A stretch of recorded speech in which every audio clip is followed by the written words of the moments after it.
లితాస్ fashion వరల్డ్కి స్వాగతం అండి. నేను లలితారెడ్డి. ఈరోజు మనం బ్రాక్కలీతో మంచూరియా ఎలా తయారు చేయాలో చూద్దామండి. మొదట బ్రోకలీని ఈ విధంగా కట్ చేసుకోవాలి. తర్వాత పొయ్యి మీద గిన్నెలో నీళ్లు పెట్టి అవి మరిగిన తర్వాత ఈ బ్రోకలీ ముక్కలన్నీ వేసి 2-3 నిమిషాలు మరిగించాలి. ఇప్పుడు బ్రోకలీ ముక్కలు కొద్దిగా కుక్ అవుతాయి.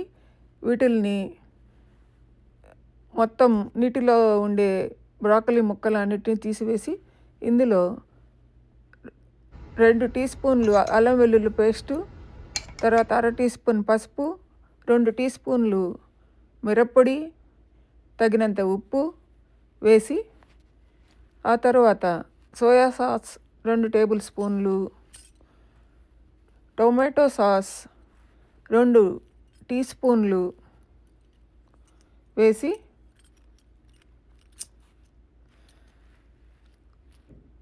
ఆ తరువాత మైదా వేయాలి.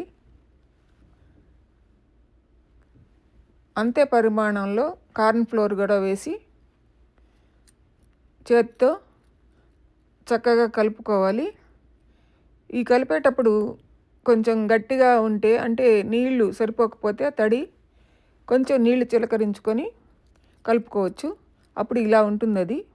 దాన్ని ఒక అరగంట సేపు నానిన తర్వాత పొయ్యి మీద బాండలు పెట్టి అందులో డీప్ ఫ్రైకి సరిపడా నూనె వేసుకోవాలి.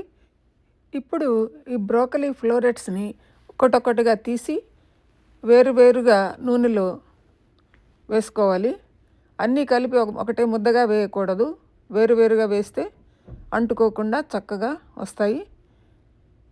ఈ బ్రోకలీలో పోషకాలు చాలా ఎక్కువగా ఉంటాయి. ఆరోగ్యానికి చాలా మంచిది కాబట్టి అప్పుడప్పుడు ఇది చేసుకోవచ్చు. ఇది సాంబార్లోకి కానీ రసంలోకి అయినా కానీ చాలా రుచిగా ఉంటుంది నంచుకుంటే. వీటిని అన్నీ వేసిన తర్వాత కొంచెం సేపు అలాగే ఉంచి ఆ తర్వాత గరిటెతో కలిపెట్టుకోవాలి. వేయంగానే కలిపెడితే మళ్ళీ ముద్ద అయిపోతాయి, గరిటెకి అన్నీ అతుక్కుపోతాయి. కాబట్టి కొంచెం సేపు అలాగే ఉంచి తర్వాత కలిపెట్టాలి. ఆ తర్వాత ఇవి బాగా కాలిన తర్వాత గోల్డెన్ బ్రౌన్ కలర్లోకి వచ్చిన తర్వాత వీటిల్ని తీసేసుకోవచ్చు.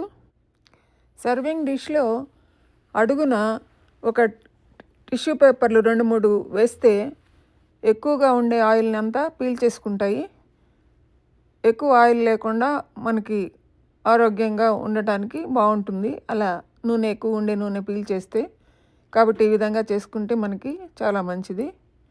ఈ విధంగా గోల్డెన్ బ్రౌన్లోకి వచ్చిన తర్వాత ఈ బ్రాకలీ ఫ్లోరెట్స్ అన్నిటినీ తీసేసుకోవాలి. తర్వాత నెక్స్ట్ బ్యాచ్ కూడా వేసేయాలి. వేసేసి ఈ విధంగా కాల్చుకోవాలి. గోల్డెన్ బ్రౌన్ వచ్చినాక మళ్ళీ అవి కూడా తీసేయాలి. ఇప్పుడు మనకి బ్రాకలీతో మంచూరియా తయారైపోయినాయి. ఇవి సాంబార్లోకి రసంలోకి చాలా రుచిగా ఉంటాయి. ఈ వీడియో మీకు నచ్చినట్టయితే లైక్ చేయండి, షేర్ చేయండి, సబ్స్క్రైబ్ చేయండి. మీ అభిప్రాయాలని కామెంట్ ద్వారా నాకు తెలియజేయండి. చేస్తారు కదా.